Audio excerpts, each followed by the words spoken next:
Baiklah, Assalamualaikum warahmatullahi wabarakatuh. Perkenalkan, nama saya Rahma Destriani. Saya dari kelas Sistem Informasi Reguler B 2018. Di sini saya ingin menjelaskan tentang cost benefit analysis. Adapun proyek yang saya ambil yaitu berjudul Sistem Informasi Penerimaan Siswa Baru berbasis web dengan PHP dan SQL.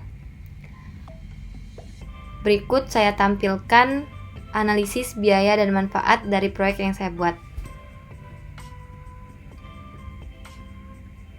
Untuk yang pertama, yaitu ada tabel rincian biaya manfaat. Yang pertama yaitu ada biaya pengembangan. Untuk hardware itu sebesar 5 juta rupiah, untuk software sebesar 1 juta, dan brandware sebesar 1 juta. Adapun biaya operasi atau pemeliharaan pada tahun ke-1 sebesar 500.000, tahun kedua sebesar 750, tahun ketiga sebesar 1 juta. Dengan total biaya untuk tahun ke-0 sebesar 7 juta, tahun ke-1 500.000 rupiah, tahun kedua 750.000, dan tahun ketiga sebesar 1 juta. Selanjutnya yaitu rincian manfaat. Yang pertama, manfaat wujud, yaitu peningkatan efisiensi pada tahun ke-1 500.000, tahun kedua 750.000, dan tahun ketiga 1 juta. Untuk pengurangan biaya operasional pada tahun ke-1 1 juta rupiah, tahun kedua 1.500.000, dan tahun ketiga 2 juta. Adapun total wujud ini pada tahun ke-1 sebesar 1.500.000, tahun kedua 2.250.000, dan tahun ketiga sebesar 3 juta. Yang kedua ada manfaat tak wujud, yaitu peningkatan kualitas keputusan. Pada tahun ke-1 sebesar 500.000, tahun kedua 750, tahun ketiga 1 juta. Selanjutnya yaitu peningkatan pelayanan penerimaan siswa. Pada tahun ke-1 sebesar 1 juta, tahun kedua 1.500.000, dan tahun ketiga 2 juta. Dengan total tak wujud pada tahun ke-1 yaitu 1.500.000, tahun kedua 2.250.000, dan tahun ketiga 3 juta. Adapun total manfaat ini yaitu 1.500.000 dengan 1.500.000 totalnya 3 juta pada tahun ke-1. Pada tahun kedua 4.500.000 dan tahun ketiga 6 juta. Selanjutnya yaitu prosit atau selisih total manfaat dan total biaya. Pada tahun ke-1 sebesar 2.500.000, pada tahun kedua 3.750.000, dan tahun ketiga sebesar 5 juta. Lanjut, untuk yang pertama yaitu analisis payback period. Pada perhitungan analisis payback period ini, total biaya pengadaan sistem pada tahun ke-0 dikurang dengan prosit pada tahun ke-1, sehingga dihasilkan sisa biaya sistem pada tahun ke-1 sebesar 5.250.000. Kemudian dikurang dengan prosit pada tahun kedua, sehingga dihasilkan sisa biaya sistem pada tahun kedua sebesar 1.500.000. Sisanya yaitu hasil yang tadi dibagi dengan total biaya pengadaan sistem pada tahun ke-0 dikali 1 tahun. Maka dihasilkan 0,21 tahun. Sehingga payback period ini dicapai pada tahun kedua secara detail yaitu 2,21 tahun. Faktanya dapat disimpulkan bahwa rancangan sistem ini akan mencapai titik impas atau break-even point pada waktu 2,21 tahun, yang berarti bahwa pada tahun ketiga perusahaan mulai dapat mengambil keuntungannya.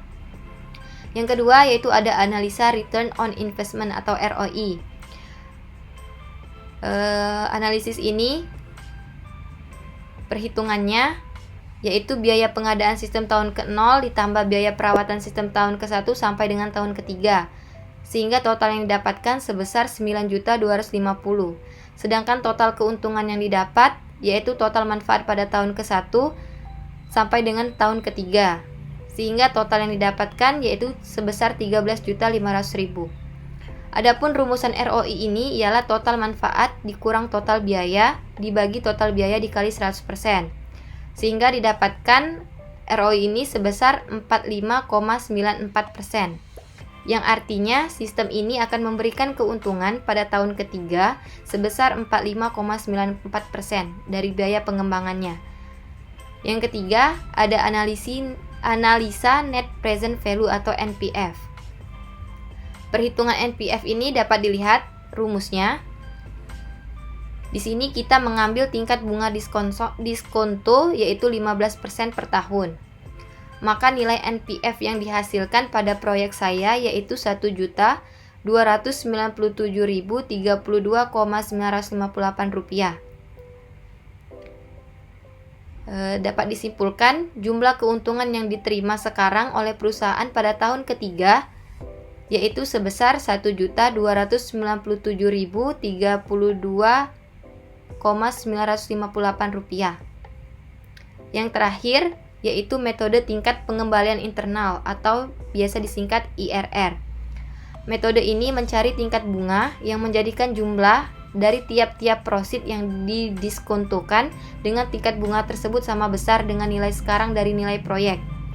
Misalnya I1 yang sebelumnya sudah kita ambil yaitu 15%, dihasilkan NPF 1 sebesar 1.297.032,958 rupiah yang bernilai positif.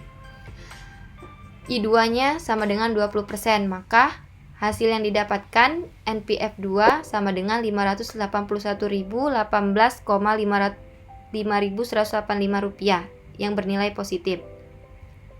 Maka langsung dimasukkan ke rumus IRR, dapat dilihat di sini, dan hasilnya sebesar 24,05%, yang artinya proyek ini menghasilkan keuntungan dengan tingkat bunga 24,05% per tahun. Mungkin itu saja yang dapat saya sampaikan. Lebih dan kurang saya mohon maaf. Saya akhiri. Wassalamualaikum warahmatullahi wabarakatuh.